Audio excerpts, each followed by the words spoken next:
menerima, tiba-tiba itu ada orang menepuk pundaknya di belakang. Apa? Cuma dengan bahasa isyarat.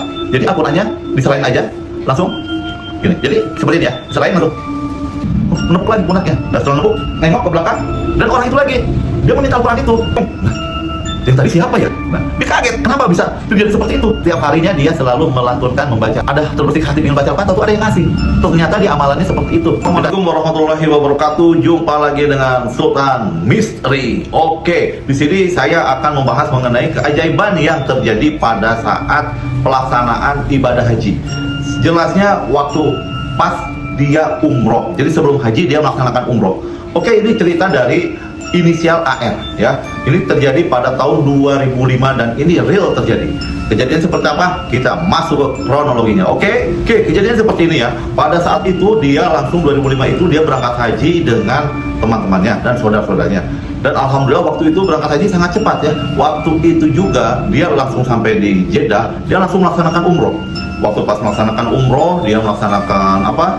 Tawaf, sa'i, tahallul. Nah, dan berikutnya waktu itu tepatnya jam sekitar menjelang subuh dan pelaksanaan umroh pun dia beres dan akhirnya dia mau melaksanakan sholat tahajud ya. Jadi sekitar jam 3 malam ya, dan pelaksanaan jam 3 malam dia itu sholat menghadap kiblat. Setelah sholat menghadap kiblat dan dia pun terduduk dan sambil memandangi Ka'bah karena saking takjubnya dia terus memandangi Ka'bah.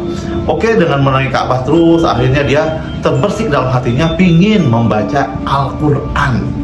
Dan waktu saat itu dia nggak membawa Al-Quran.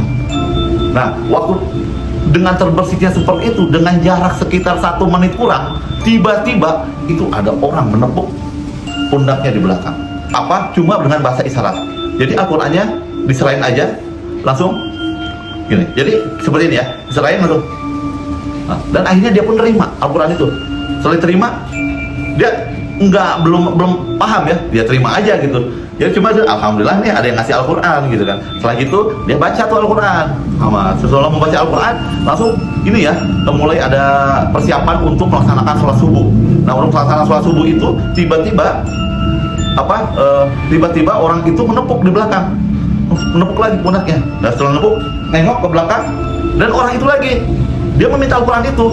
Al-Qurannya suruh dibalikin. Nah, lalu dia pun ngebalikin Al-Quran itu. Nah, setelah membalikin Al-Quran itu, dia pun pergi kemana ya? Nah, kemana? Semenjak dia itu jarak 1 menit, dia duduk bingung. Nah, yang tadi siapa ya? Nah, dia kaget. Kenapa bisa terjadi seperti itu? Subhanallah, itulah kekuasaan Allah. Jadi apa yang terjadi di tersirat dalam hati kita? Aku ingin baca Al-Quran, tahu ada yang ngasih Al-Quran seperti itu. Dan beresnya pun mau menjelang sholat subuh, Al-Quran itu diminta lagi sama dia gitu. Pas dia perhatiin dalam 1 menit pas ngasih Al-Quran, dia balik ke belakang, dia udah nggak tahu siapa orangnya. Yang pasti per orangnya itu seperti orang Arab, putih, pakai gamis putih-putih, dia bewok gitu kan, seperti itu orang Arab lah, hidungnya mancung, putih, pokoknya cakep lah, seperti itulah. Subhanallah. Jadi pas setelah diselidiki, kenapa dia mendapatkan seperti itu gitu? Taunya pas di tanah suci dia itu terbiasa kemana-mana itu selalu membawa Al-Quran, dan setiap harinya dia selalu melantunkan membaca Al-Quran, dan itu keberkahannya Allah tunjukin di subhanallah, sampai merinding seperti ini ya. Subhanallah, di sana Allah tunjukin juga. Di sana itu kita mau ada terbersih hati ingin baca Al-Quran, tentu ada yang ngasih.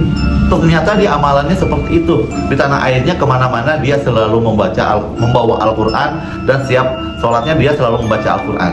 Itu teman-teman ya, cerita dari Sultan Misteri hari ini. Mudah-mudahan next berikutnya ada lagi cerita-cerita yang lebih menarik di tanah suci ataupun di tempat lainnya.